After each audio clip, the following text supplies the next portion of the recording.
Okay, thank you. Okay, questions from yesterday, please. Yes, sir, I have one. Okay. I had asked the question, and I didn't ask it in this way, but I think this is the way I want to ask it now, about Jesus having the homosexual tendency like we have.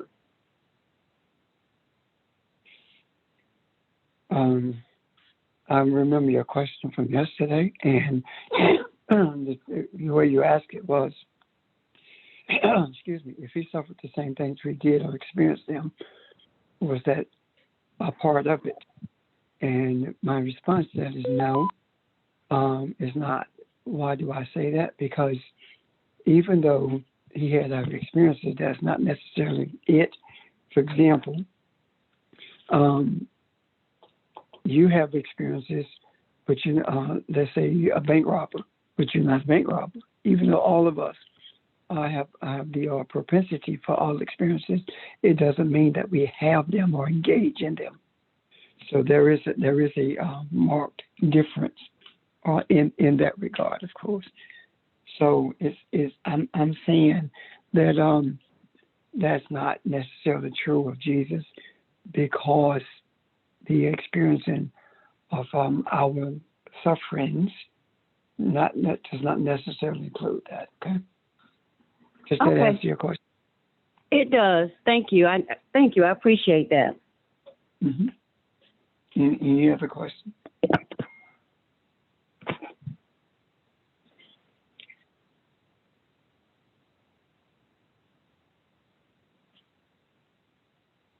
Any other questions or comments from yesterday?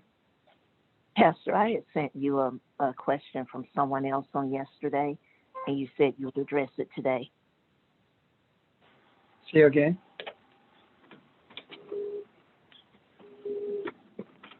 I had sent you a question from someone on yesterday that you said you would answer today. Oh, yeah. Would you read that question to me, please? Give me a moment to find it. Okay.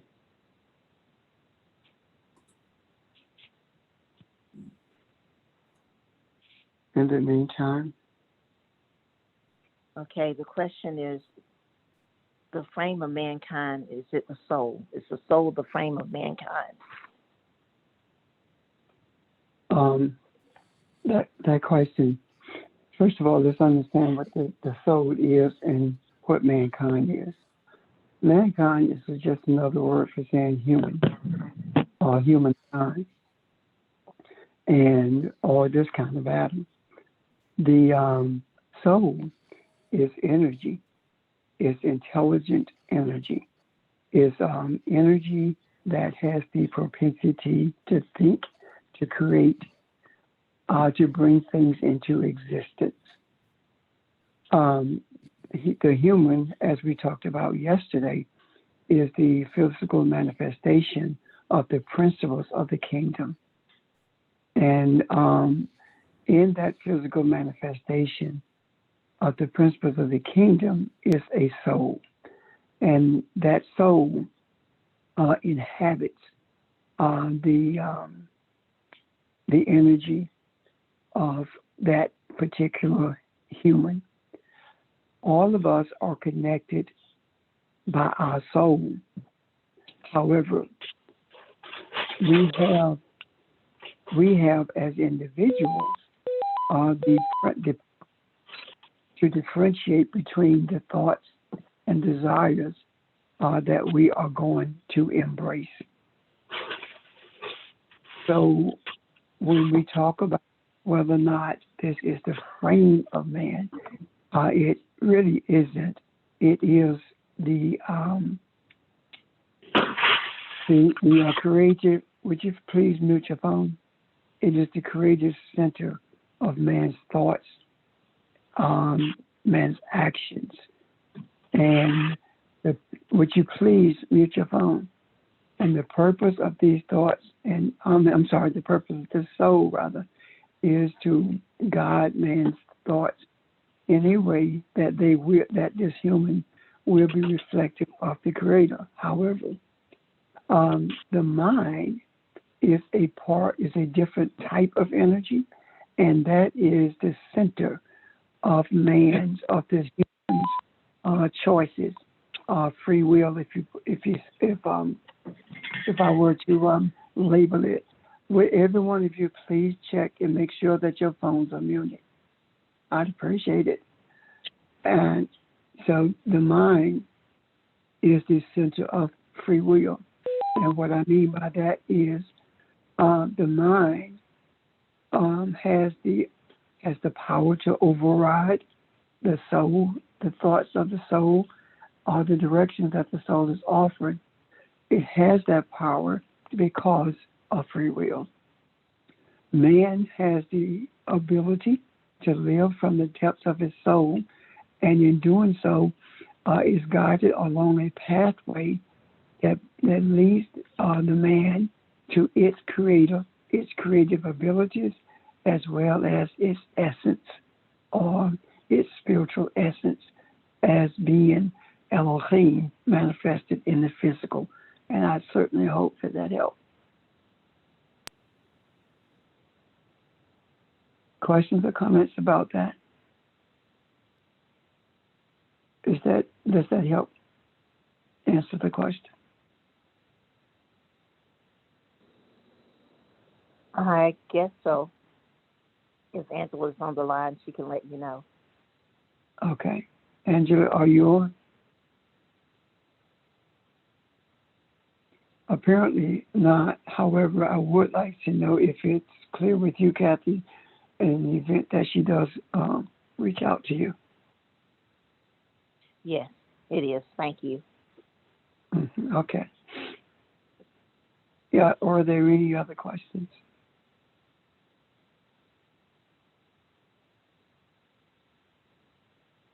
Regina, are you on?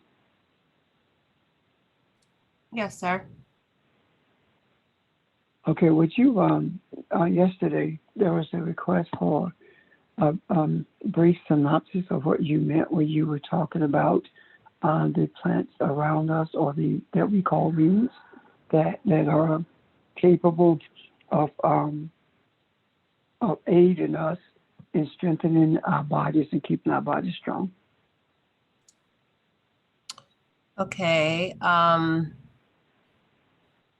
Always in our environment, there are plants that have natural components that we're just beginning to scientifically understand, but traditionally have been used not as just medicine, but food, nourishment.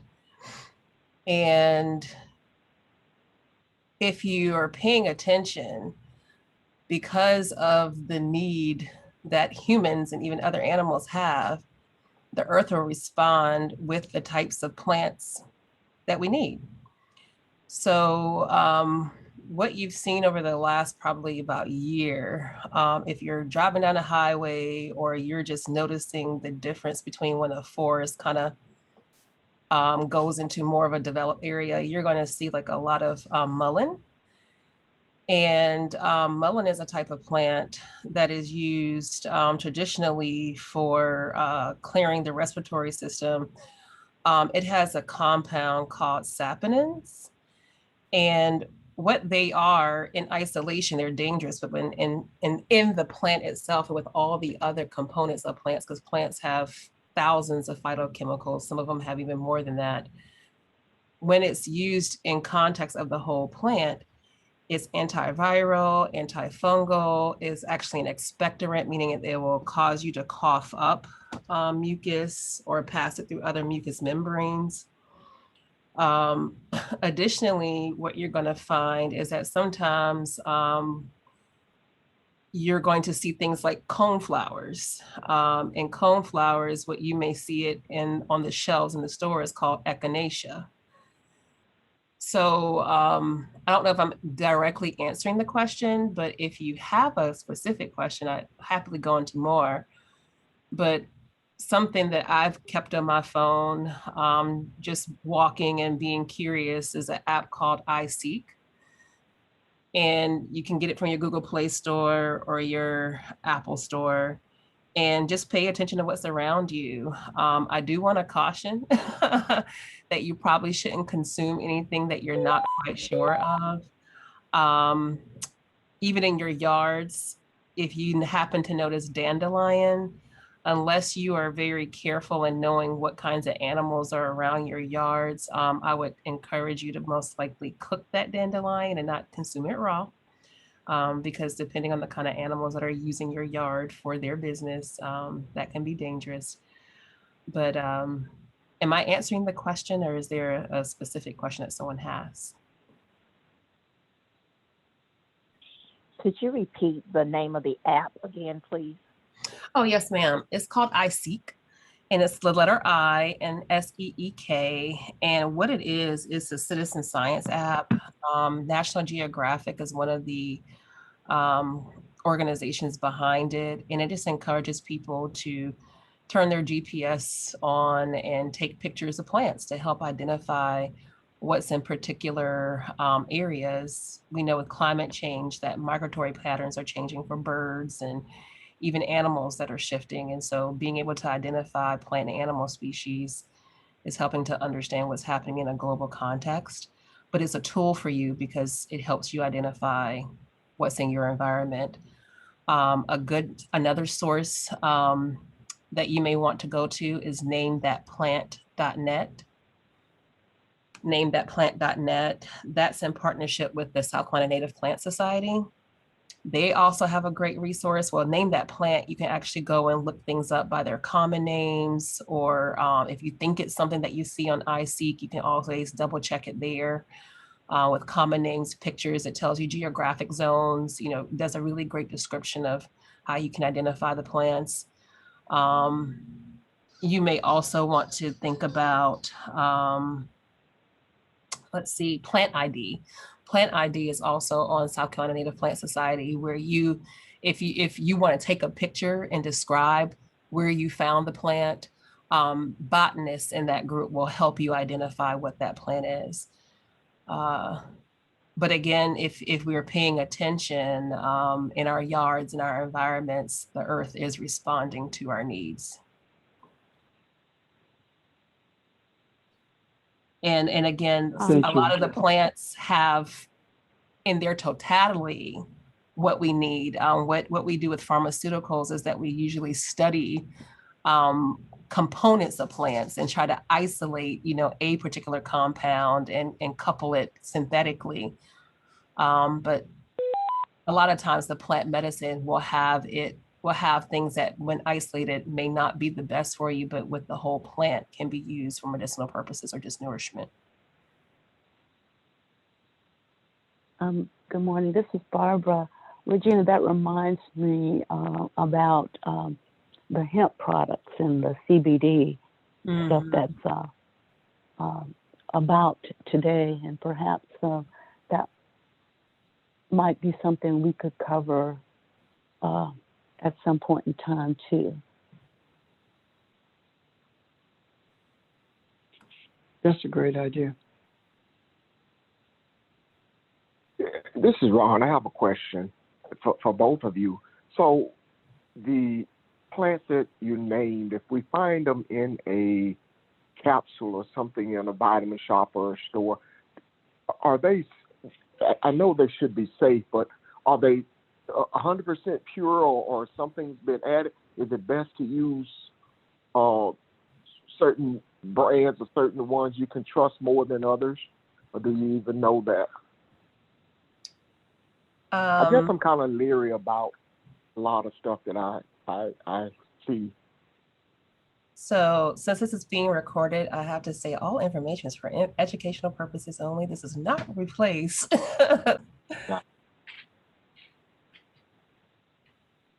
That plant so though that mullein, you first mentioned. Mullein, yes, sir. Yes. What was your question about mullein? It's MULLEIN. Mullein. And it's like, if you see it, it's kind of like velvety soft. The leaves are, particularly the type that you want. It's kind of that velvety soft kind of plant. You can find it in most of your herbal stores. Of course, you can always ask, the source of that mullein, like where do they get it from? But yeah, it's a natural expectorant, again, antiviral, antifungal. I mentioned dandelion because a lot of people, I know I was taught that you go and you dig up that dandelion and you get rid of that weed. But then in later years, I realized that dandelion is actually a very great plant to eat because it's naturally high in zinc. It's naturally high, and it's one of those plants that has a whole lot of chlorophyll. Those dark leafy greens, but dandelion's up there, and chlorophyll is a bioequivalent to what you have in your body in the form of hemoglobin, meaning that it transports oxygen. And oxygen, of course, is very important for maintaining a healthy body. That's why they particularly with COVID, they're monitoring your oxygen levels, right? They don't want it to fall below like a certain percentage. So consuming those things that give it to us naturally are awesome, not just having to breathe it in. And Regina, what is good for inflammation? And I wanted to throw out there also, if you want to test the validity of something to see if it's been studied, you can always Google it on Google Scholar, and it'll give you the case studies where they've done scientific studies on different things to let you know the validity and whether or not it's been deemed safe to use for the purpose that it says it's being used for. But I just wanted to throw that out there. But I also wanted to know a little bit more about what is good for inflammation. What kind of inflammation? Inflammation is one of those broad terms. So I guess like the symptoms of it, to what you're speaking. I mean, the joint inflammation, like fluids, maintaining fluids. Okay. So, honestly, Miss Kathy, is this Miss Kathy? Yes, it is. So there are lots of things you can take for inflammation, and any kind of, just like with any type of, even if you had conventional medicine, the question is why do you have the inflammation in the joints? Because sometimes it could be, again, that genetic component, or you're turning on genes. It could be environmental, meaning you're consuming something or it's something in your environment, even if it's mentally stress. But if you're trying to get rid of, I think go ahead. possibly from a fall, like if you had a fall and you damage like the knee area, and now you're feeling inflammation in that area. Got it. Have you tried like red clay packs? Red clay will help draw out inflammation in the body, and so you can dig up red clay, make you a plaque with like just a little bit of like like an apple cider vinegar, and you're kind of like creating like a cast. You can use that to draw out. There are other plants that you can kind of do like foot baths with. One of the most popular that you can probably find readily here is burdock. The root of the burdock plant. Repeat that again. Burdock, B-U-R-D-O-C-K. Yes, ma'am. B-U-R-D-O-C-K. Burdock. And do your research with burdock too. But how burdock is used most effectively with inflammation is that you would kind of like create like a nice warm water bath for your feet, and you can actually soak your feet in burdock, and it will help draw out inflammation from the joints. It also detoxifies the liver too. And if you know anything about your liver is actually like the power source for keeping the body clean as far as like your blood. Thank you so much. Yes, ma'am. Um, I'm writing down questions because I can definitely pull together stuff and just share information or sources of information for people to learn more themselves. That's exactly what I was about to suggest, that excuse me, we at some point, as Barbara said, we talk about this or address it and give you an opportunity to pull together from the questions, not only resources, but be in a better position to respond to the questions that may come, if that's okay with you, Regina. Yes, sir. I thought about this Okay. before, but I wanted to make sure it was okay. I could even like create like a Google form that if you have a question, you can just submit it and I will pull together resources but share those answers largely with the group. Absolutely. That's fine. Okay. So, okay. Are there, excuse me, are there any other questions from yesterday? Not regarding what we just talked about with homeopathic medicine of plants for medicinal purposes, because we're going to do that later. But are there any other questions?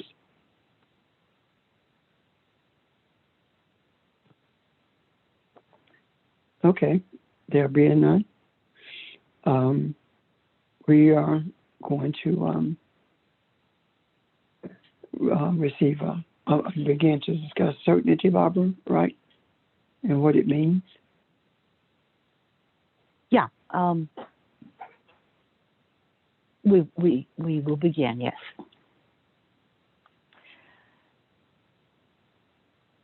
Okay. As I looked at this a few weeks ago, we talked about, I think it was on the 11th, Pastor was talking about the fact that we are beginning, and that the African was very forgiving. That we love, that we must love the children and bring rightness to them. If you remember that, all of these are just the things that we talked about, that we are not barbaric or animalistic by nature. We are human. That we should not be barbaric or animalistic, because if we are not human. But if we are human, we are not barbaric or animalistic. I think you reminded us that we never left beginning, but we deceived ourselves by believing what others told us that we had. That you said that we are beginning and we must embrace this. We are Elohim. We're God in the earth that cares about and loves the human for whom we want peace and balance. So during this discussion,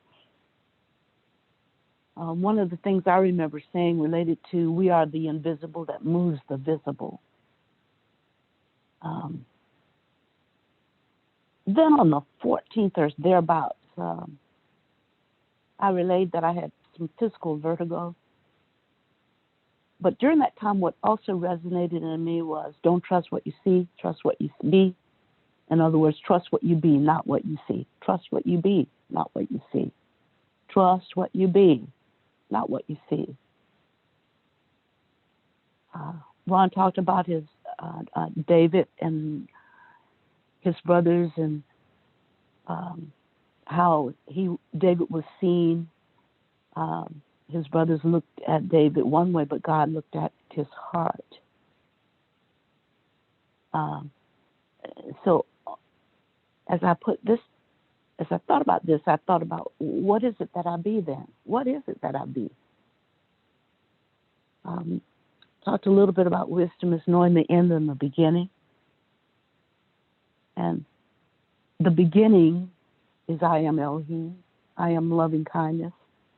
I am every human, and every human is me. I am that human, Elohim in physical form. I am life energy. Lots of I ams, positive affirmations is beginning. So if someone like a child or someone who is immature in knowing who they are, begins to understand this right now, embraces it right now, then they would see that wisdom of knowing who they are. And it would transform the way that they lived their lives in this physical realm. So wisdom in knowing what I be in the beginning, had I known it previously and embraced it and received it and accepted it previously at some period of time earlier in my life, and I take a look at where I am today, I can only project that my life would be even more different than it is now. Does that resonate?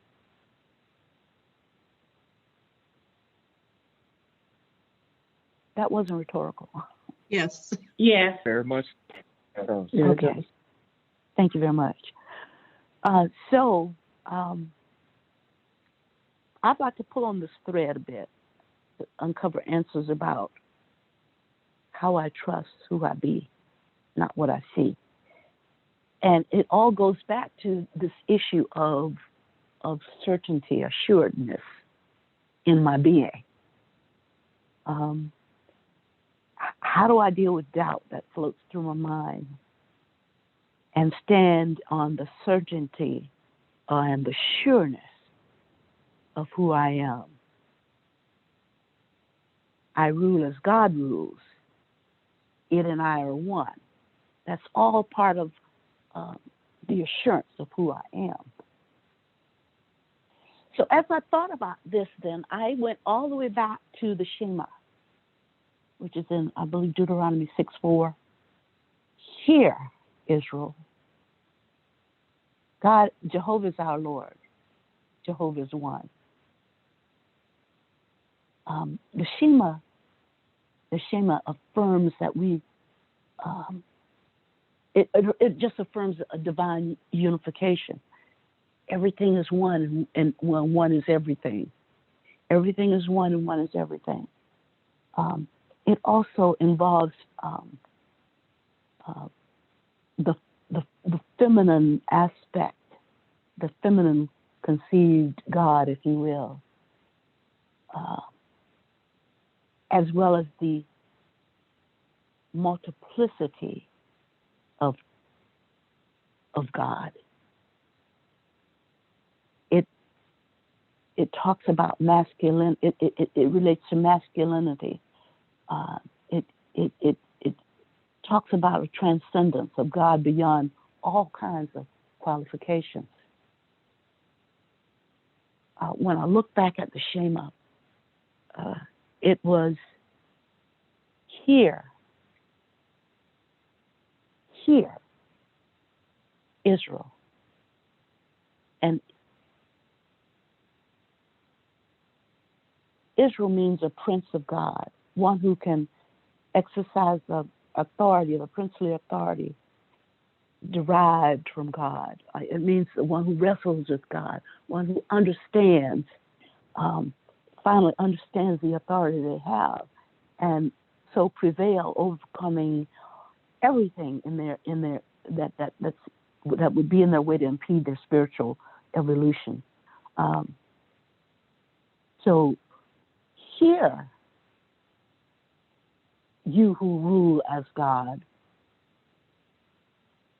Hear, you who rule as God. Yahweh Eloheinu. That's that's, if you look back at it, that's a feminine aspect. Yahweh Eloheinu and Yahweh.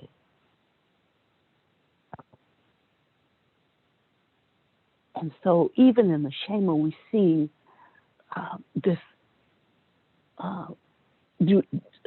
supposed duality combines and is one, even as you and I are one. Even as Elohim, one and many, is one with Yahweh. So everything is based on this principle of unicity and connection and oneness. That's what we have to embrace, because that's what was before the so-called fall of Adam, the oneness of it all. And being one with and one in one, I have the same, I've been given dominion over everything in this physical realm. But it all relates to my understanding and embracing my oneness with the life source. I'm going to stop here and see if there are any questions or any comments, because everything that I'm saying is based on this principle.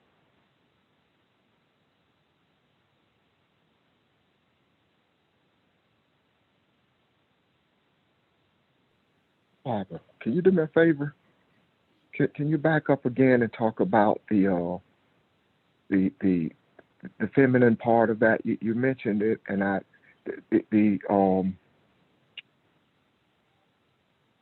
the significance of the feminine quality in the oneness. I think I may have missed what you said. Yeah, when I went back to the Shema, hear Israel, God is our Lord, God is one. And I looked at the first, God is our Lord, and then the second, God is our one.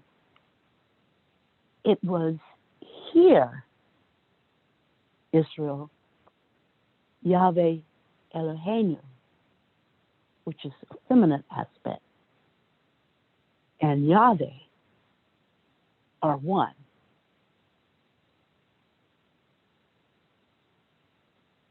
And so it was more than, we usually just glance over this and say, okay, God is our Lord and God is one.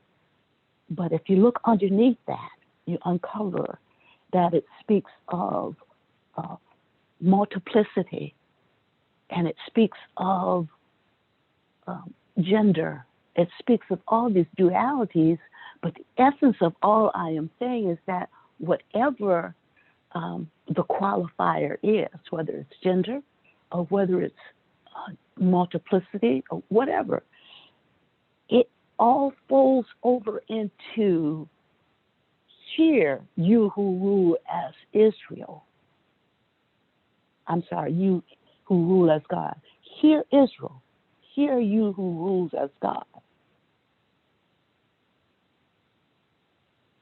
You are one with God. All is one, and one is all. I don't know if that answers the question, Ron, but that's what I was saying about that.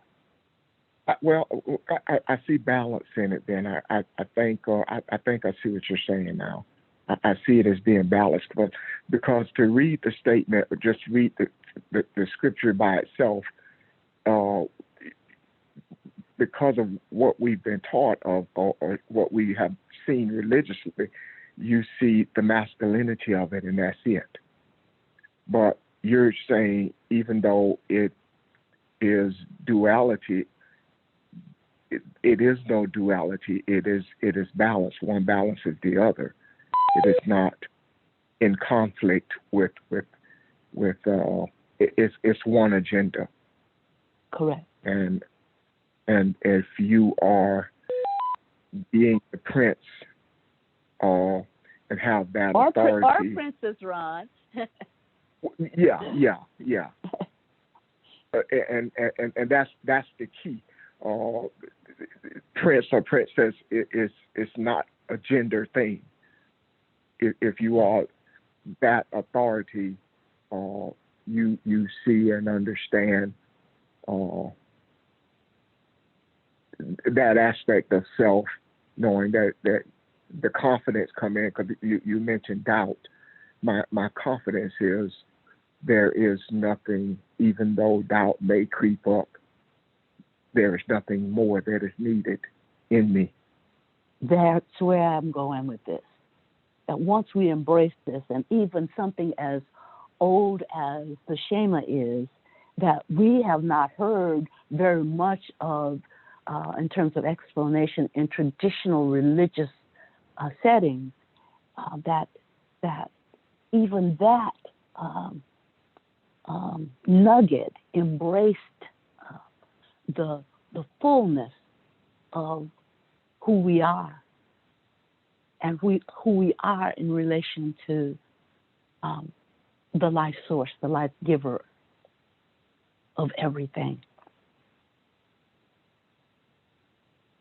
So, in the garden, when man's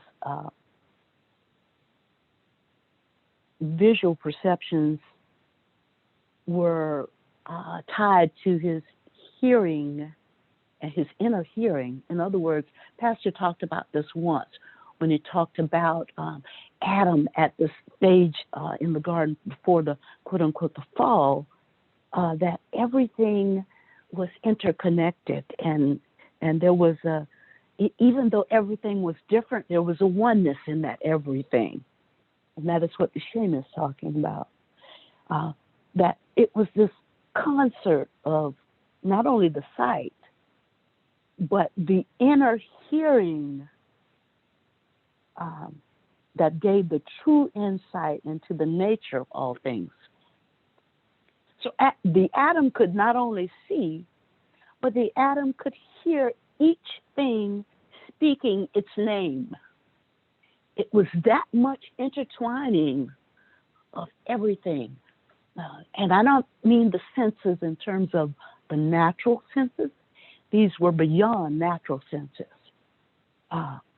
So it was not difficult for him or it to name everything, because everything said what its name was. It exhibited its name. It showed its name. It was called what it was. It exuded its name. But with the growth of our own individual consciousness, when Adam, quote unquote fell and lost the sensitivity to this vibratory speech. In other words, when things said their names and Adam named it, it echoed and vibrated and resonated what it was. But he lost this.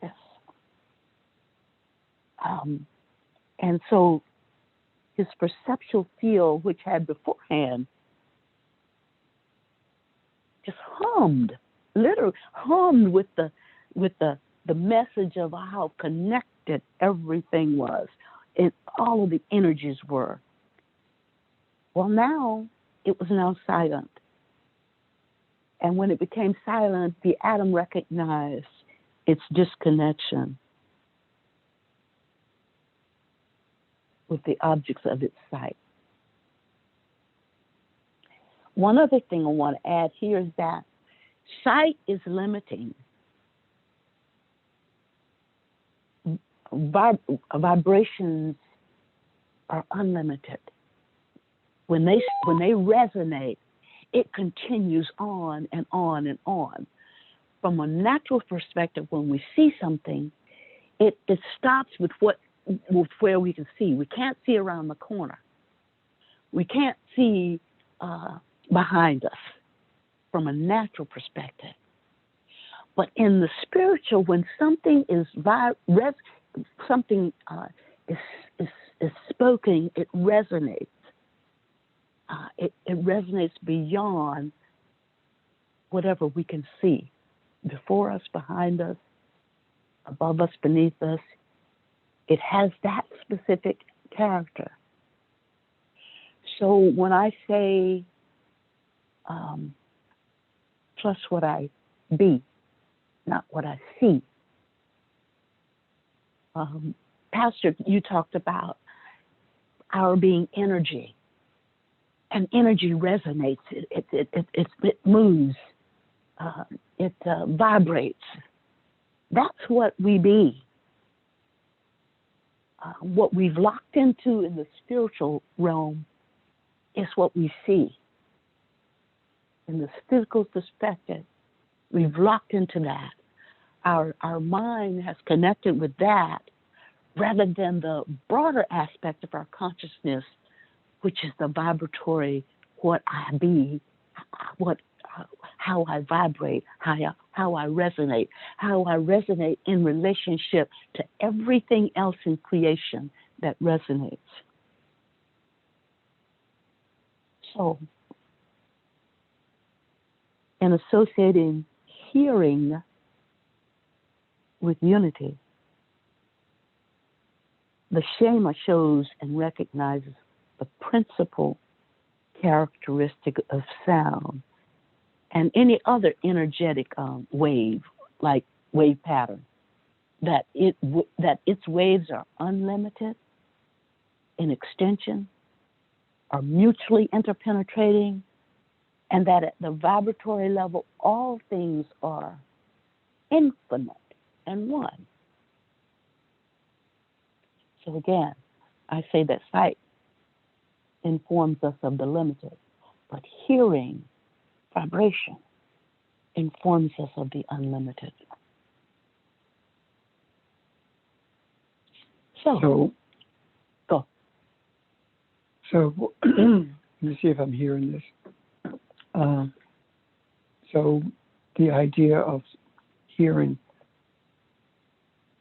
to perceive is limiting if we simply perceive it or hear it and stay there. The hearing to perceiving is an entrance into something greater, which is the resonance of the spiritual. Is that what I'm hearing? Yes. It's embracing the part of the Shema of Israel, the one that rules as the source rules in the physical. That's what we're here to do. We were given dominion in the physical to rule as God rules. As God, in a lack of a better word, representative, but more than a representative, we are one with the one who created us. So when we embrace that, then the hearing and the vibration takes on, for us, the spiritual definition of what it is, what it does, what it bees, for lack of a better way of saying that.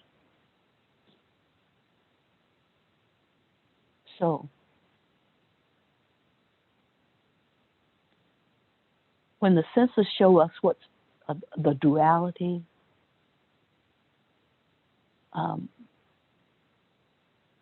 the cosmos tells us we're at one. We have one time, which is the present, one flesh. I and my neighbor are not separate, but we are the same.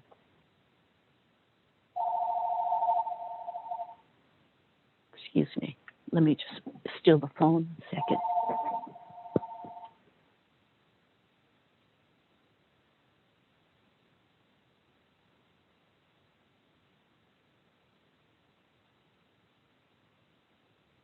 Thank you. Sorry about that.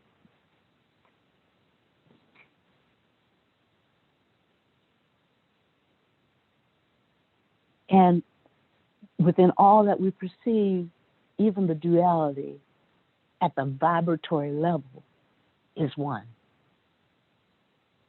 So let me stop here and see if that resonates. Even duality, what we perceive as duality, at the vibratory level, all is one. Questions, comments, thoughts?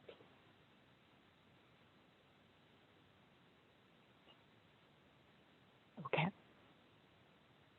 The Bible talks about treasures in earthen vessels. If you remember that, Somebody will find it for me. I know we are the treasure in earthen vessels.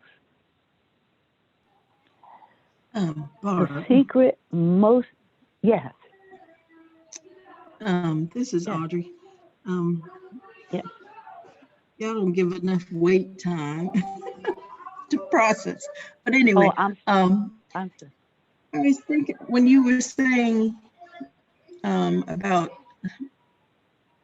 um, nature, everything in nature resonating with the universe. And I was thinking about how, well, earlier Regina was talking about plants, how you can use plants um, to do certain things for your body. But there are also studies about, the need to get children out into nature. And and I think you've just told me and helped me understand why, because nature resonates with the creator and the universe. And there's no, I mean, you're seeing it, but there's also an energy, a vibration that resonates with the creator. So, um, so yeah, you're just helping me see that a lot clearer. Anyway, that's Great. Anybody else then? I'm sorry. I'll have to remember to wait a little longer. Any other comments? I've been thinking about the concept as you've been talking about it in terms of the oneness as it relates to thinking about it in terms of our bodies, as well as what Audrey just mentioned in nature. And that duality or sense of separation but being one all at the same time, and then having limited sight, let's say from our eyes versus the vibration. And in thinking about that, I think about our body parts. And we are, say for example, connected. Okay. Say for example, our nose, our eyes, our ability, our feet to walk, hands to touch, etc. All of those things, they don't. I don't want to say they serve us in terms of we. So we are in dominion over them, in the sense of how we think about being dominion over the earth. However, those things are not there to serve us in a sense of being a slave to us in the way that a lot of times the dominion of the earth was interpreted, but more so actually there to care for us and create balance for us. Why we in tune care for those things as well. Um, though we do them sometimes that as humans, it is actually absurd for us to just take advantage of those body parts, for example, that I just mentioned. Those things that serve us well and care for us. Um, Also thinking about how the body works in terms of the many, but one. I think about cells, and cells have the ability to operate in a sense independently to a certain extent, but at the same time, they are automatically connected and part of and cannot be separated from the vitality and life force that it gets from the body. It is, they are strong, they are active, they are energy. Um, they're just not some a dormant thing, but there is a source for that vitality, that life, so to speak. Um, and then thinking about how, in terms of certainty and essentially always being taken care of and recalibration or the proper balance being provided. In the same way that our bodies make adjustments, whether we're under stress or we need healing in terms of the body changing its chemistry or creating chemicals to create balance. It's the same exact way going back to Mother Nature and talking about what Regina was talking about, all of the plants that have been springing up around us. As we, as I say this for lack of better words, and I'm doing air quotes right now, humans need them just as we are one with nature, one with unity, one with the universe. Automatically these things come present in a recalibration or balance to provide for us. Hopefully I'm not sounding scattered.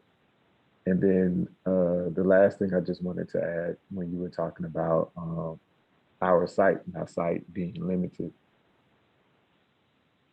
In a sense, our sight, if you think about the origin of that sight or where it was born, in a sense, in the way that we look at it, is basically just from us. And so we see and feel what we expect to see and feel, as opposed to the vibration that you mentioned. The origin of the vibration, which it is still, I don't even want to say connected to because it still is beginning, because vibration never, in a sense we say beginning, but vibration never had an end. Vibration never had a end and never went anywhere. It is all that exists now in the moment. And therefore, in a sense, it's not an origin because it just is. And that being the difference between seeing with our sight and being connected with oneness. That is all. Thank you. That gives a more depth and explaining what I was sharing. So you're right. And when I was talking about the visual perceptions being in concert with the inner hearing initially, the visual perceptions I was thinking about was the eye as opposed to eyes. But then in the physical, when we see things with the eyes, that's the limitation. Oh, yes, I want to clear that up too. And get Thank you. So you and Audrey and Regina are really giving the depth that we need even before we knew where this was going. Remember what where I'm going is pulling at this thread of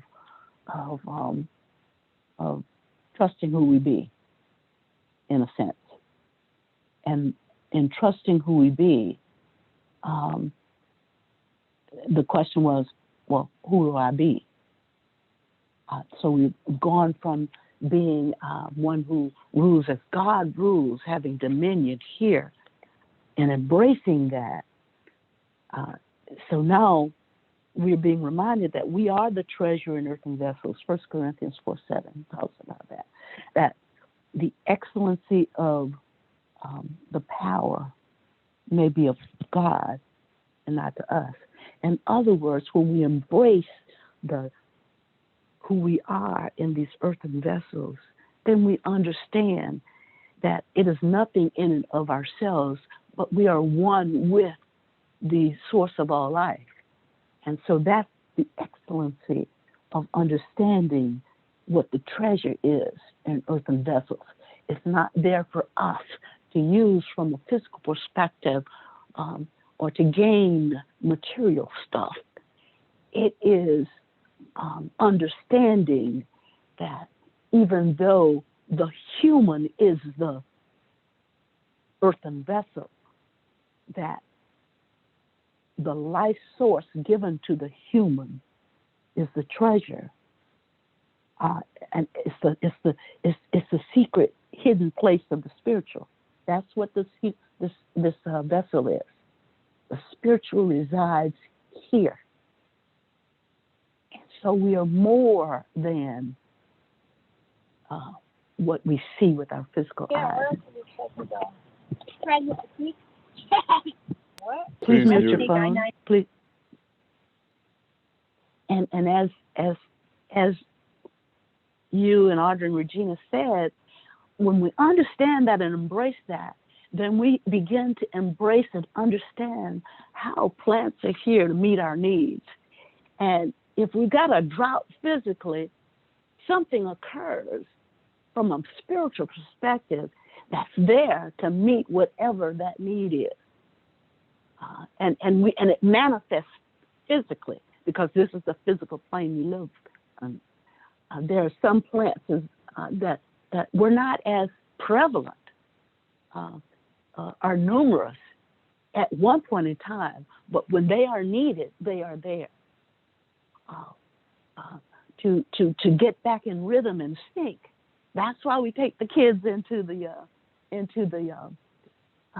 nature, so that the part of them that vibrates continuously can get in sync and rhythm with what the soul hears from the environment all around, each and everything different, though the same at the vibratory level.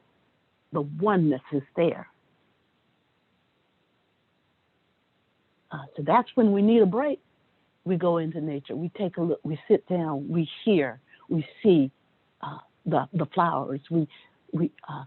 That's when George talked about walking, and when you walk, you can see the different shades of green in the grass. And when you walk in nature and you hear all of the different sounds that the birds make, the harmony, the beauty therein. That's what resonating with nature does. Questions, comments? I heard this recording one time. Just a quick comment. I heard this recording one time where this botanist, he was recording the crickets and the cicadas, and he just shut out all the other sounds and just got them, and then he sped it up, and it was like a choir. I mean, in tune, harmony. It was so incredible, really incredible. I wish you could find that. I'd like to hear it. Look for it. Okay. Somebody else had a comment as well. Now, good morning, everybody. This is George and Philly. I just wanted to comment on you giving us the scripture in Deuteronomy, the 6th chapter, verse 4. Hear, O Israel, the Lord our God is one. And in the oneness of our experiences as Elohim, you know, we can understand and feel the principles for living. And as we talk about nature and we talk about, you know, the blessings for those, you know, who obey, you know, I can only just want to include in this, the 5th verse, when we talk about, and thou shalt love the Lord thy God with all thy heart and soul and might. I think the heart, the soul, and the might, you know, are characteristics or are a way of us being able to appreciate the oneness, that if we can just sometimes understand this law, this commandment, you know, then I think all things can fall in place, but it's taking us back to the place of beginning, where sometimes we can have so many laws that can sometimes be confusing, because we know that the system creates laws sometimes for division. But I think to go back to this foundation is so prevalent and so important for us to understand these principles. And if it's going back to nature, then we have to learn how to walk with God. We have to learn how to talk with God. We have to learn how to meditate, or whatever those things that we do in affirmations or mantras. But I think, you know, Barbara, this is a foundational scripture that I know we've talked about a little bit in the past, but to get some substance out of these two verses, I think has been a blessing for me. So I just want to share those thoughts. But thank you for putting in the macro verse 4. Thank you. Thank you for your comments, George. Any others? So we've been talking. Oh, have I waited long enough?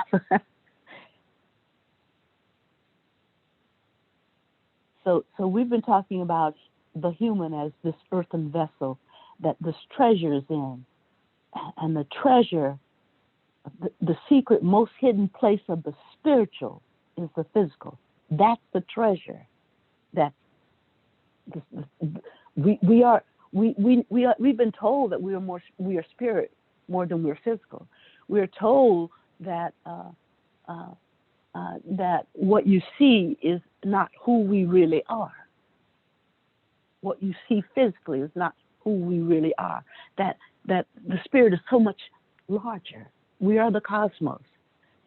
We have been told that, but until we understand that, now we know the secret is we are the vessel that holds the spiritual. So it's within this earth and human physical vessels that the spiritual resides. So there's unification between the human and God, between us and God. We give up our livestock, our everyday wisdom, knowledge, and understanding. That's our livestock. Everyday wisdom, knowledge, and understanding. We give that up so that it can be reflected through the prism of unity with God in our everyday, ordinary exchanges and relationships. And I believe that's where Sheldon was coming from, in a sense, and Regina was reminding us of in the everyday, ordinary relationships, when it's reflected through the prism of who we are and the oneness of who we are in relationship with the Creator, then in unity, we can see that oneness. We can see that. I guess I'm seeing oneness from the spiritual perspective more differently from what I saw it before.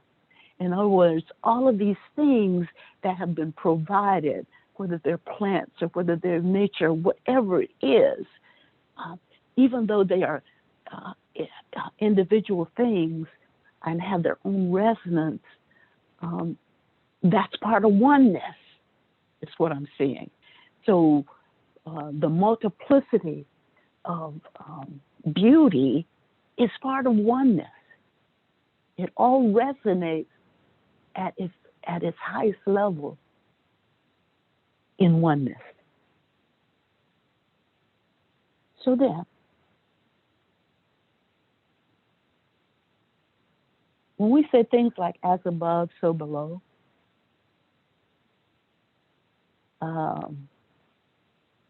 when we live our lives in a state of consciousness that's aware of our connectedness and our unification, we have everything. We have everything that we need. We understand then that this unification transcends the contrast, that the contrasts have no intrinsic physical value, but all of the intrinsic spiritual value, male and female, good and bad, are all one and the same. It's just a different resonances of the same thing. But unification transcends all of that. When we are unified, again, we don't have the dualities. They disappear. Genesis 50:22 says what was meant for was meant for evil against me, God used it for good.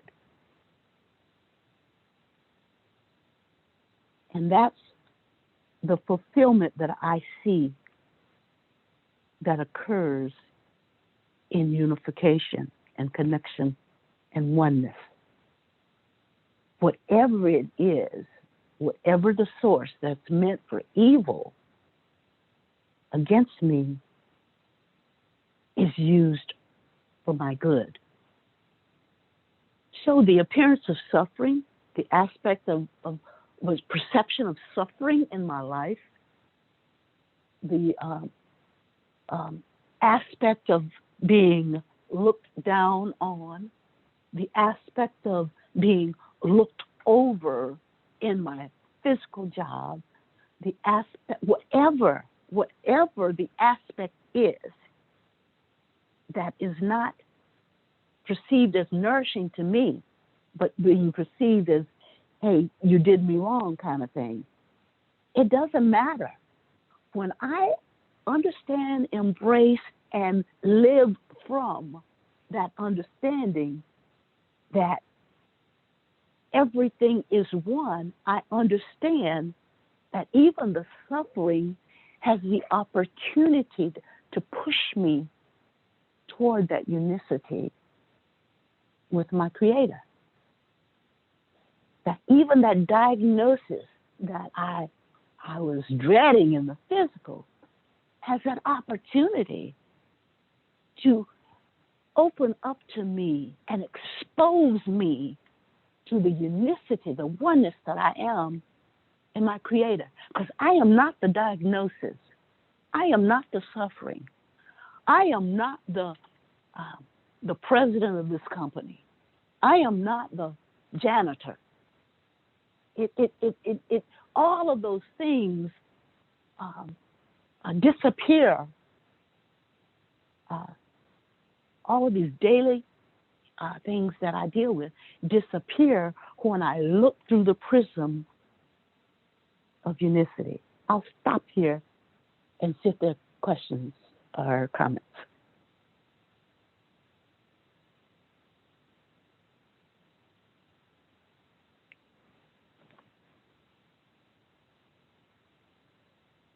This is Ron again. One of the things you made me think of, I remember growing up as a kid, and I used to go get on the tractor with my dad. He'd be in the field. And I remember the days when he and his brother would stand out there and talk about where they're going to plant this and where they're going to plant that and rotate the plants, crops, and all the things that they did, when to fertilize and when to, and I always thought, you're overthinking it. Why you waste so much time with this? And what I grew up to understand the importance of rotating the crops and hear them talk about what plants required more water and more nutrients from the soil than other plants did. So you rotated the plants, the crops, and what I'm getting at or what I'm seeing is, even though they were being responsible, they were also not taking advantage of the fields or the crops. They were being responsible by being one with them. And the purpose of what they were trying to do took a partnership with them and the land.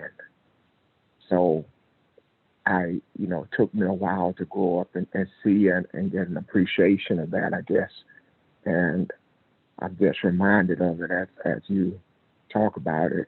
It seems like such a simple thing, but it yielded more because I would think that the ground appreciated the oneness that they had with the planter, with the one who cared as much about it as it did about what it was yielding. So it just made me think about that. Thank you, Ron.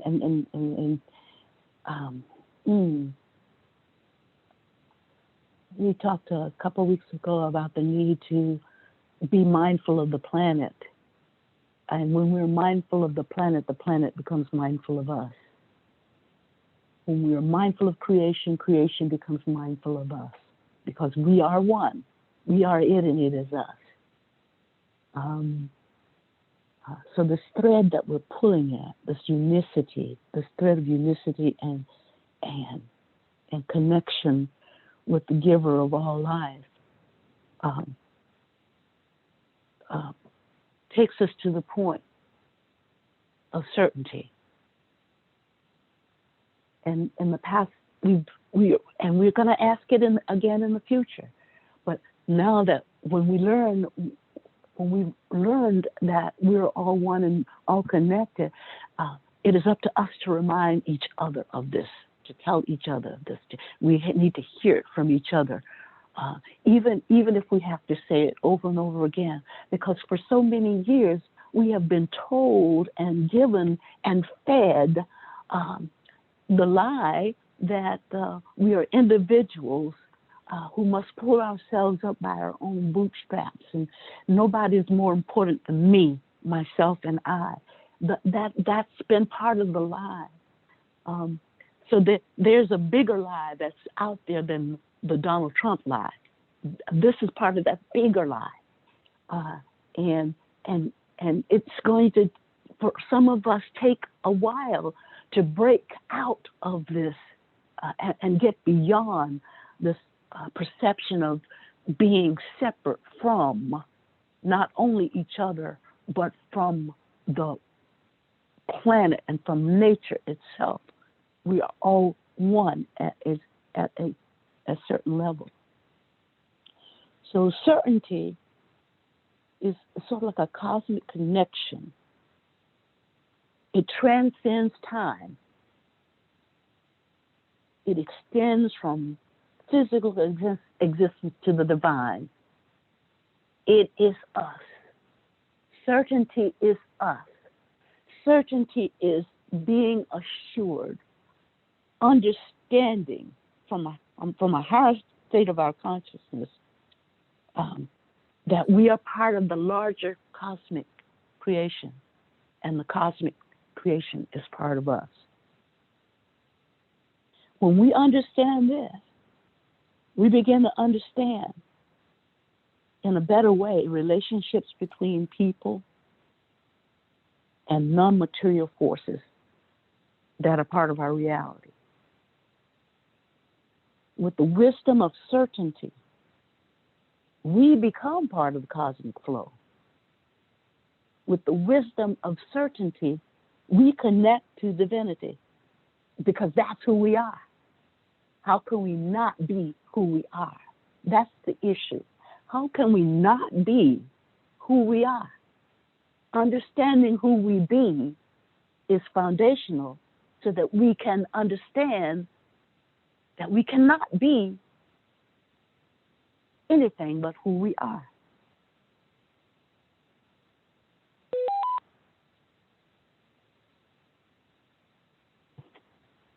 It's been said that we don't eat. Go ahead. This is Amir. I'd love to interject two verses I was just meditating on in 1 John chapter 4, 16 and 17, that God is love, and that he that dwelleth in love dwelleth in God, and God in him. Herein is our love made perfect, that we may have boldness in the day of judgment, because as he is, so are we in this world. Amen. Thank you. Amir, tell me the verse again. As he is, so are we.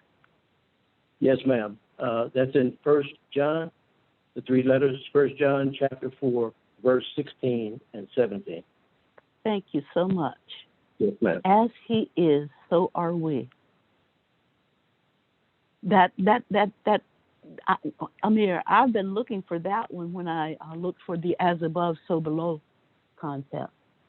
And you just fed it to me, so thank you so much. As he is, so are we. As the living source is, as the divine living source of all life is, so are we. That's what that's saying. I love the way that you reminded us that what we were talking about previously about love and forgiveness, we can't be anything other than who we are. 1 John 4:7-8 says, "Beloved, let us love one another. For love is of God, and everything that loveth is born of God and knoweth God. He that loveth not knoweth not God, for God is love." So we are love. What does love do? Love gives. Love shares. Love cares. As he is, so are we. If God is love, so are we. And we cannot live in a bubble unto ourselves. The essence of who we are is that we must share what we are and who we are, and even the physical things that we have. That's the essence of who we are. Because we know that when we share, we create space so that we can get more of what it is that we are sharing. And if this is the wisdom and the knowledge of who we are and who the Creator is, as we continue to share that and put it in the macro, we begin to gain even more knowledge and wisdom about what we be and who we be, if that resonates.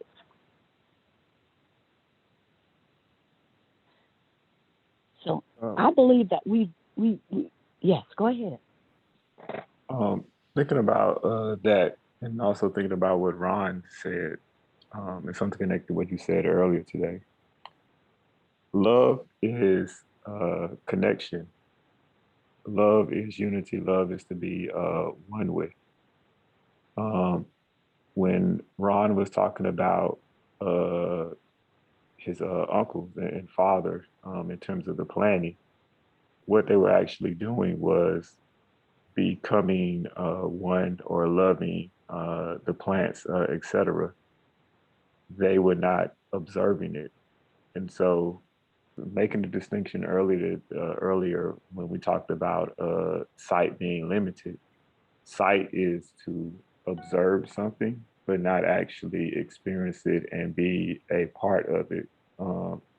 And to be the heart of God is to then become and experience and not observe.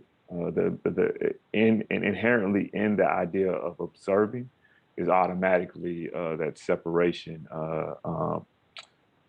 in there.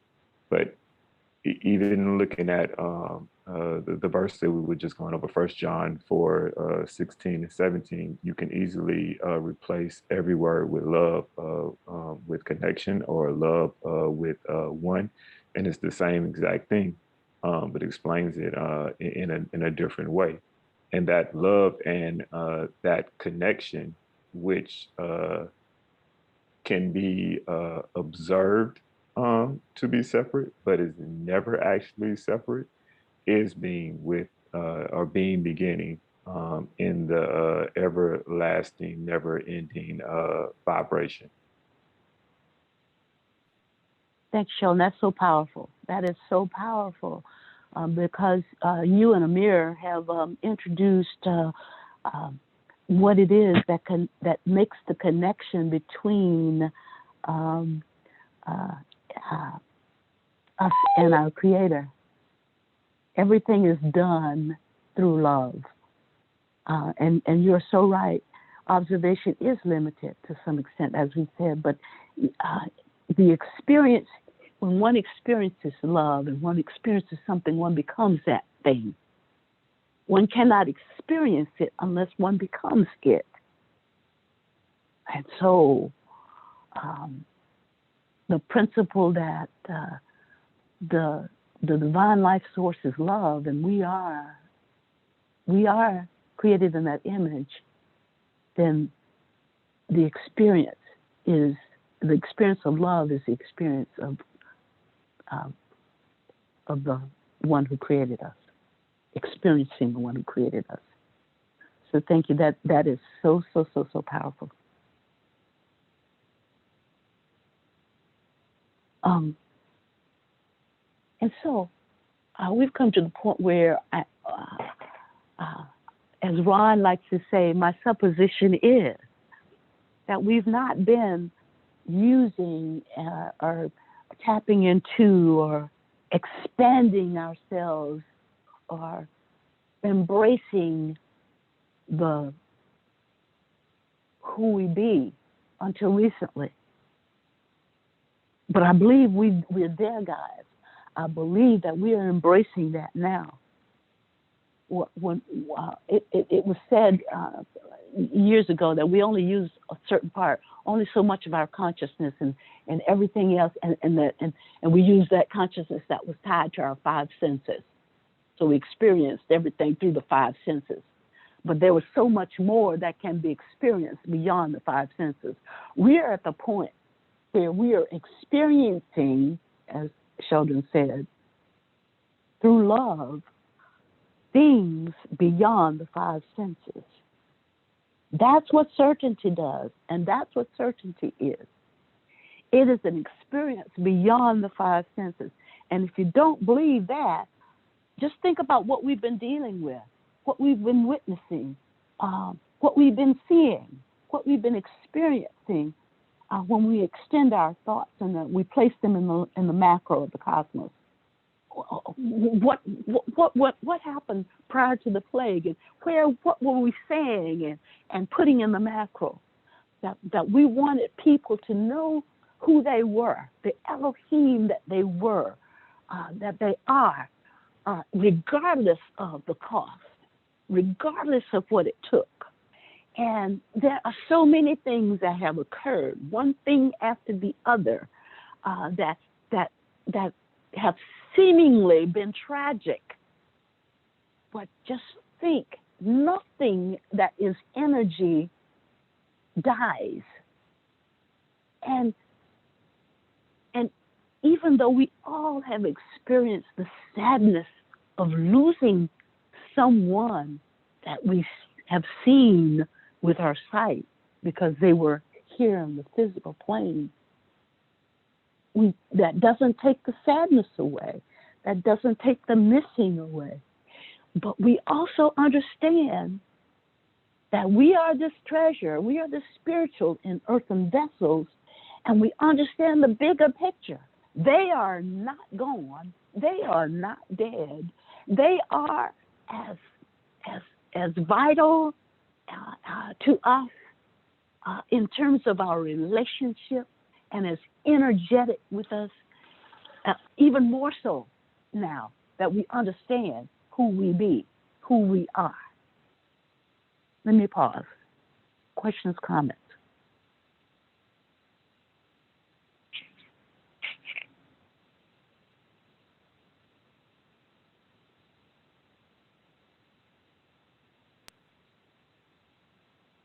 I don't know if we were going there, but I just wanted to add just a tad bit more when you say understand what we be. And that understanding goes beyond an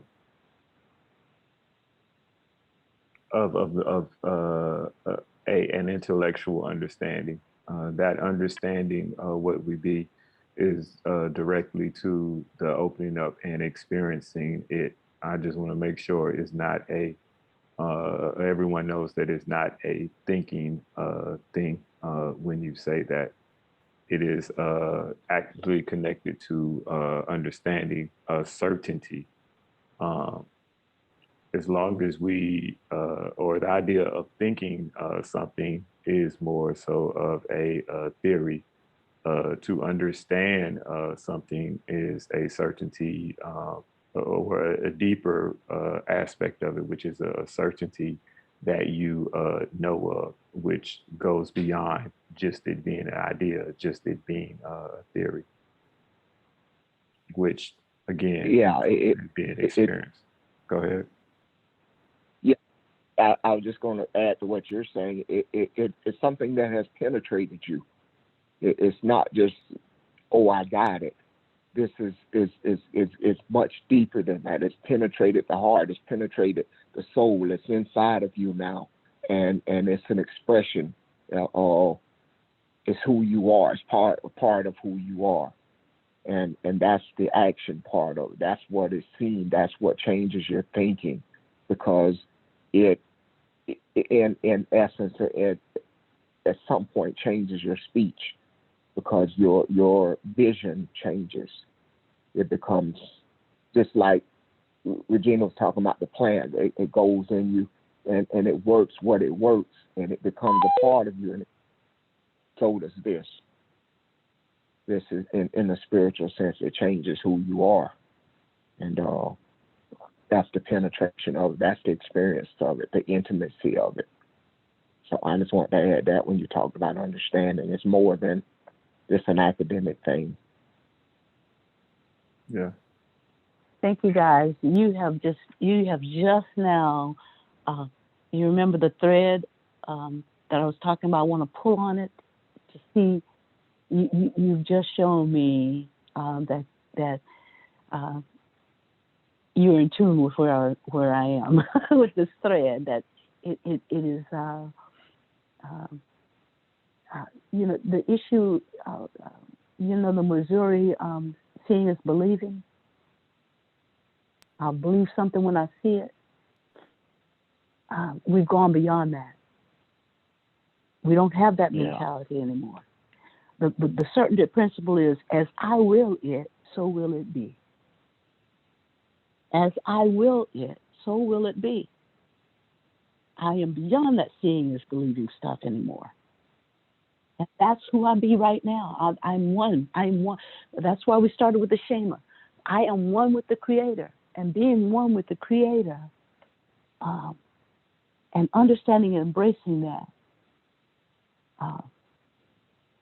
shows me that when I allow doubt and uncertainty to creep in, because things do come across our minds,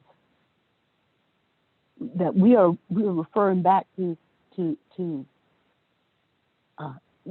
physical, and we have to remind ourselves that's the thing that I was talking about, that we have to talk to each other, remind each other when we talk about things like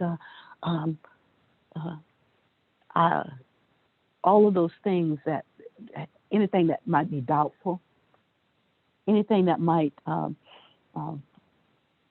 hurt us from a physical perspective. Sure, it does. The body, the body of cut bleeds and feels pain. But again, the body only houses who I be, the spiritual part of me. So as the Shema again reminds us to share, vibrate with this, resonate with this, understand this. We are one. The Creator is one, and we are one with the Creator. That's what we understand. That's what we resonate with. That the Creator is love, and we are love. That's what resonates. There is no limitation when we think about the Creator. The here reverberates continuously. So why would we begin to doubt and put God and ourselves back in our limited consciousness when we understand that? When we understand that there is no limitation. And that's who we are as well. There are no limitations. Now, we have responsibility as being a creator and a dominator of this earth. And that responsibility relates to our fellow humans and what's in their best interest as well. It has nothing to do with just physical, but everything to do with their spiritual being. But there is no limitation. And so certainty relates to understanding that principle, that there is no limitation. And as I will it, so will it be. That's why we've been saying we put things in the macro. When they resonate with the cosmos, there is no way that it can be any different. When we say we want people to understand who they are as Elohim, in spite of this plague that has devastated the earth, what resonates is energy never dies. And what resonates is, in spite of the physical death, there is perpetual spiritual life. What resonates is, I don't have to depend on this realm of uncertainty in the physical world. I can depend on and know with assurance that everything that I need, everything that mankind needs, is available to us beyond a doubt.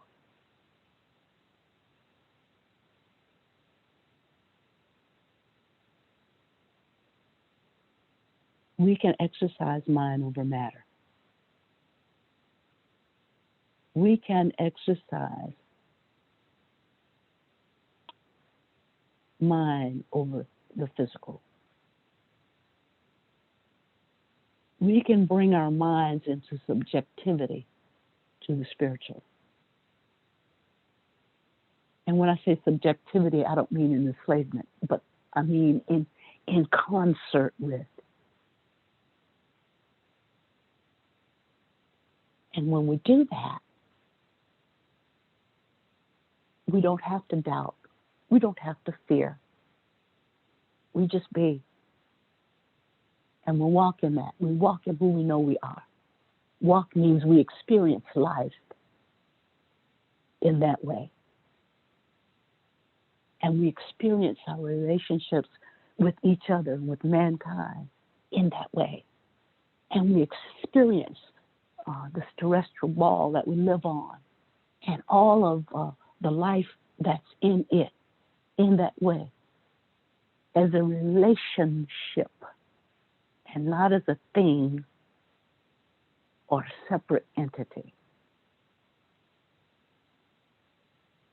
At the Red Sea, when God asked the Israelites, why are you praying to me? Because, the sea was in front of them and the Egyptians were behind them, and they were praying, oh God, oh God, oh God. And they were praying to God, and God said, why are you praying to me? Jump into the sea. Why are you hesitating? Jump into the sea. And a man named Nachshon ben Amminadab, Aminadav, heard the words and jumped in. The water didn't split immediately. And when the water didn't split immediately, the people trusted their eyes and said, it's not working. The sea is not splitting.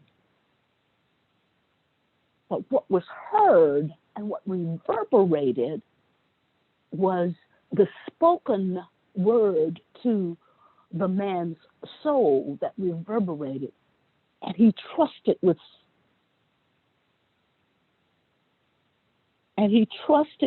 certainty. And he kept walking. And when the water reached his neck, it was at that moment that the sea split. So don't trust what you see. Trust what you be. And when we trust what we be and who we be, we can live our lives in certainty that what we place in the macro will resonate and manifest. Because we are not coming from a place of selfishness. We're not coming from a place of immaturity. We are coming from the place where we embrace who we are. And that embracing who we are is done in love, so that nothing that we say or do is done for our benefit, but because we love humankind. be certain, and walk therein, experience it, and live therein. And that's what I wanted to share about certainty. Comments, questions?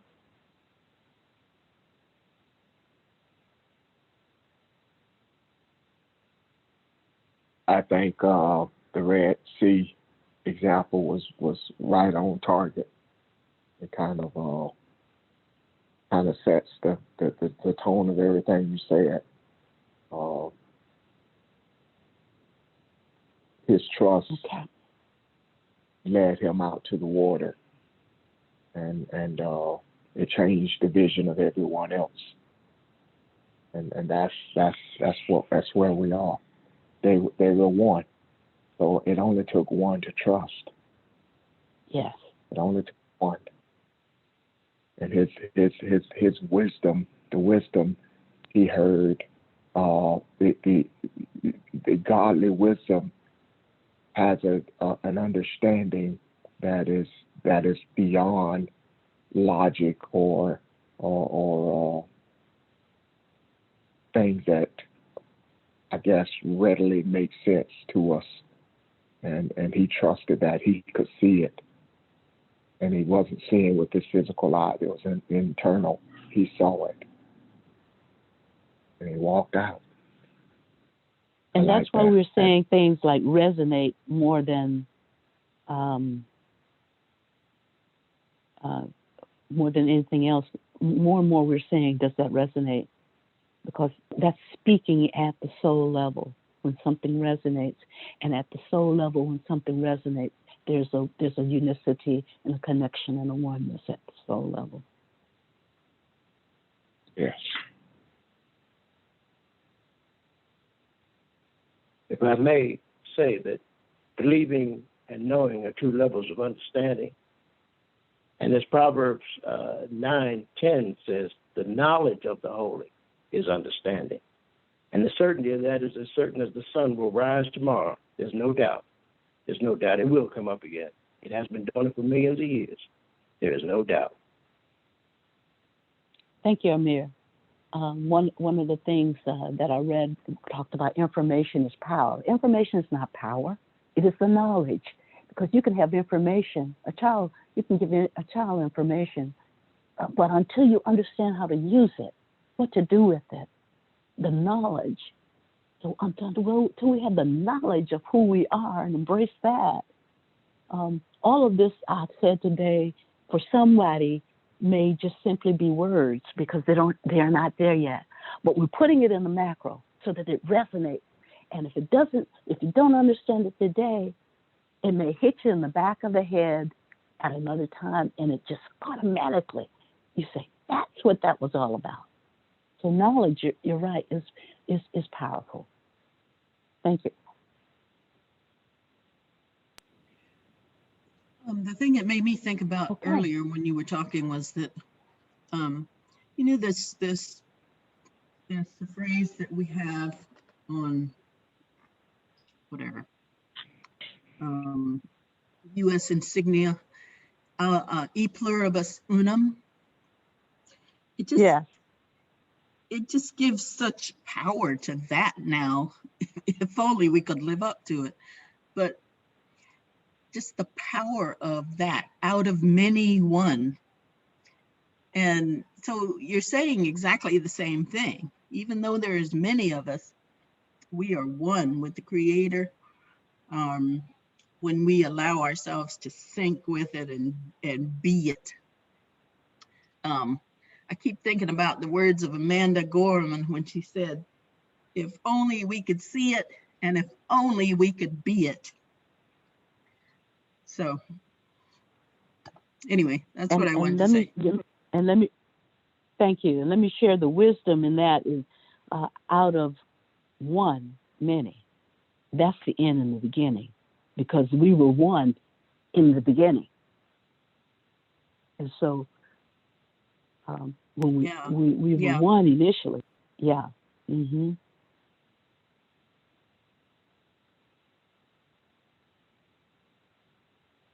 Okay.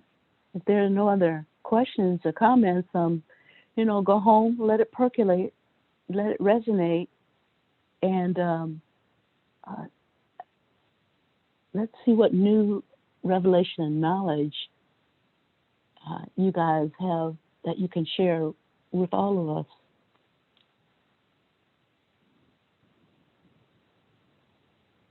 If there's nothing else, I'm going to close it out for today. And I guess we will meet again tomorrow at 6 p.m. Yeah.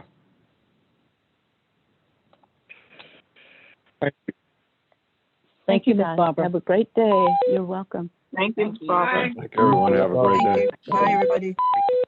Bye-bye. Everybody. Bye. Goodbye.